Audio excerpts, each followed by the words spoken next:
ఆంధ్రప్రదేశ్ రాజకీయాల్లో రైతు సంక్షేమ పథకాలపై మరోసారి తీవ్ర చర్చ మొదలైంది. మాజీ మంత్రి కురిసెల్ల కన్నబాబు తాజాగా చేసిన వ్యాఖ్యలు రాజకీయ వర్గాల్లో చర్చానీయాంశంగా మారాయి. ఆయన మాట్లాడుతూ రైతుల కోసం గతంలో అమలు చేసిన వైఎస్ఆర్ రైతు భరోసా పథకాన్ని ప్రస్తుత ప్రభుత్వం కాపీ చేసి అన్నదాత సుఖీభవ పేరుతో అమలు చేస్తోందని విమర్శించారు. నాయకుడు ముఖ్యమంత్రిగా జగన్మోహన్ రెడ్డి గారు ప్రారంభించిన రైతు భరోసాకి కాపీ, ఆ పథకానైనా సరే కాపీ కొట్టడం కరెక్ట్గా రాలేదు. మీకు ఆయన ఇస్తానన్న పథకం కన్నా బెటర్గా ఇస్తానని చెప్పి మీ సూపర్ 6 అని సూపర్ 7 అని మీ అబద్ధాల్లో భాగంగా ప్రచారం చేసుకున్నారు. ఇవాళ తిరిగి చూస్తే మొదటి సంవత్సరం మీ అన్నదాత సుఖీభవ ఆ కార్యక్రమానికి మంగళం పాడేశారు. రెండో సంవత్సరం 10,000 ఇచ్చారు.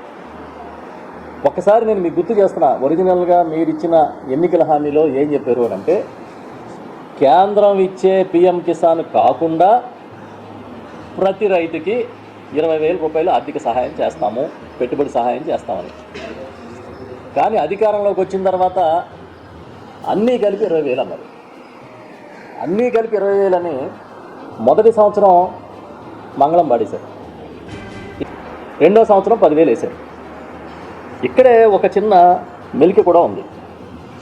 మా ప్రభుత్వ హయాంలో ఆనాటి మా ముఖ్యమంత్రి జగన్మోహన్ రెడ్డి గారు 53,58,000 మంది రైతు కుటుంబాలకి పెట్టుబడి సాయాన్ని అందించారు ఏటా. అయితే ఆ కాపీని కూడా సరిగ్గా అమలు చేయలేకపోయారని ఆయన ఆరోపించారు. ఎన్నికల సమయంలో ముఖ్యమంత్రి నారా చంద్రబాబు నాయుడు ప్రతి రైతుకు కేంద్ర ప్రభుత్వం అందించే ప్రధానమంత్రి కిసాన్ సమాన్ నిధి సాయానికి అదనంగా 20,000 రూపాయలు పెట్టుబడి సాయం ఇస్తామని హామీ ఇచ్చారని కన్నబాబు గుర్తు చేశారు. అయితే ఆ హామీ అమలు విషయంలో ప్రభుత్వం మాట తప్పిందని ఆయన అన్నారు. మొదటి ఏడాది పూర్తిగా సాయం ఇవ్వకుండా వాయిదా వేసి రెండో ఏడాది కేవలం 10,000 రూపాయలే ఇచ్చారని ఆయన విమర్శించారు. అంతేకాకుండా లబ్ధిదారుల సంఖ్యను కూడా తగ్గించారని, చాలా మంది అర్హులైన రైతులు పథకం నుంచి బయటపడ్డారని ఆయన ఆరోపించారు. ఇప్పుడు మీరు అందిస్తున్నది 46,85,000 మంది రైతు కుటుంబాలకి, అంటే సుమారుగా 7 లక్షల మంది రైతులు తగ్గిపోయారు. మేము సూటిగా అడుగుతున్నాం, మీరు కావాలనే రైతులకి అనర్హత చూపించి సంఖ్య కుదించేశారా, లేకపోతే మీ ప్రభుత్వంలో వ్యవసాయం గిట్టుబాటు కావట్లేదని రైతులు వ్యవసాయాన్ని మానేశారా? ఈ రెండిట్లో ఏది కరెక్టో చెప్పమని మేము సూటిగా అడుగుతున్నాం.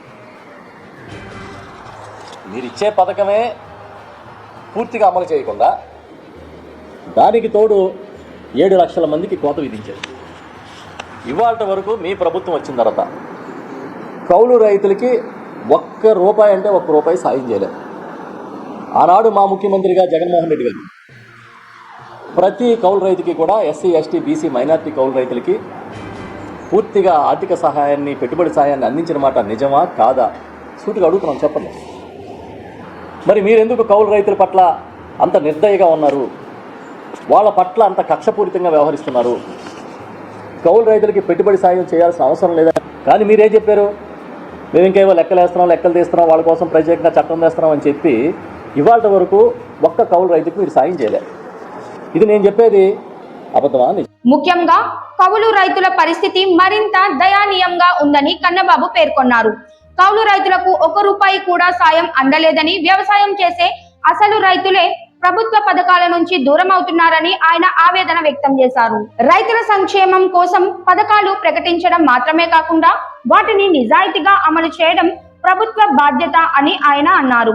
రైతులకు ఇచ్చిన హామీలను పూర్తిగా అమలు చేయాలని, ప్రతి అర్హత రైతుకు సాయం అందేలా చర్యలు తీసుకోవాలని ఆయన డిమాండ్ చేశారు. ఈ వ్యాఖ్యలతో రాష్ట్ర రాజకీయాల్లో రైతు సంక్షేమ పథకాల అమలుపై మరోసారి చర్చ వేడెక్కింది. ఇప్పుడు ప్రభుత్వం ఈ ఆరోపణలకు ఎలా స్పందిస్తుందో అన్న దానిపై అందరి దృష్టి ఉంది.